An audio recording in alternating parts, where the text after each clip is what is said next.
শুনশান নীরবতা কেটে আবারও স্বরূপে ফিরছেন পর্যটন স্পটগুলো। কক্সবাজারের পর্যটন স্পটগুলোতে আবারও পর্যটকের আনাগোনা শুরু হয়েছে। দীর্ঘ 1 মাস ধরে পর্যটকের খরা ছিল কক্সবাজার পর্যটন স্পটগুলো।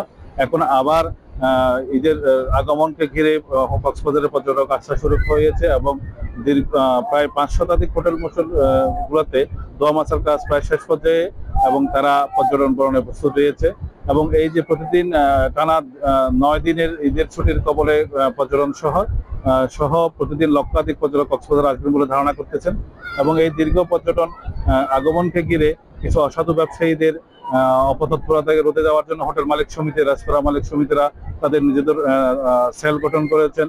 এবং এই যে পর্যটকরা আসবে তাদের নিরাপত্তা ব্যবস্থা জোরদার করার জন্য টুরিস্ট পুলিশ, জেলা পুলিশ এবং বিচ ম্যানেজমেন্ট কমিটি, জেলা প্রশাসন এবং সহ সর্বস্তরের টোয়াক সহ তারা সবাই তাদের কমিটিগুলোকে সচল করেছেন এবং আমাদেরকে পর্যটন সংশ্লিষ্টরা জানিয়েছেন যদি পর্যটন সংশ্লিষ্ট স্থাপনায় নিরাপত্তা জোরদার করা না হয় তাহলে মুখ পূর্বে পর্বে দেশীয় পর্যটন এবং বিদেশি পর্যটক সহ নানা ধরনের প্রচেষ্টায় দেশীয় পর্যটন শিল্পের ক্ষতি হবে বলে তারা আমাদেরকে জানিয়েছেন।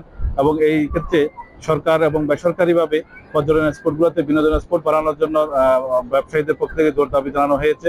যেহেতু পরিবার পরিজন নিয়ে এসে সকালবেলা সমুদ্র স্নানের পর বিকাল সন্ধ্যাকালীন কোনো বিনোদনের ব্যবস্থাপনা নাই, যেহেতু পর্যটন সংশ্লিষ্ট বান্ধব একটি সরকার এখন রয়েছে, পর্যটকরা আশা করতেছেন এবং ব্যবসায়ী আশা করতেছেন কক্সবাজার সহ পর্যটন স্পটগুলোতে নানা ধরনের বিনোদনের ব্যবস্থা যদি নেওয়া হয় তাহলে দেশীয় পর্যটনের পাশাপাশি বিদেশি পর্যটক কক্সবাজার আসবে বলে মনে করে এবং তারা আরো একটা বিষয় জানিয়েছেন, যেটা হলো যে কক্সবাজারের যে ঢাকা কক্সবাজার চট্টগ্রাম যে রাস্তাটি রয়েছে সেটি সড়কটি যদি 4 লাইনে রূপান্তর করা হয় তাহলে যাতায়াতটা নির্বিঘ্নে মানুষের ঈদের যাতায়াত এবং সবসময় পর্যটক যাতায়াতটা নির্বিঘ্ন হবে। এবং এই শেষের মানুষের পর্যটন ব্যবসায়ীদের এটাই ছিল সর্বশেষ দাবি। এবং আমি আপনাদেরকে আর একটা বিষয়, যেটা হলো যে কক্সবাজারের অবকাঠামোগত অনেক উন্নয়ন হয়েছে, রেল এবং বিমানের যে ছোঁয়া লেগেছে, এটা দিয়ে পর্যটন শিল্পের জন্য নবদিগন্তের সূচনা হবে বলে তারা জানিয়েছেন। এই ছিল আমার কাছে সর্বশেষ।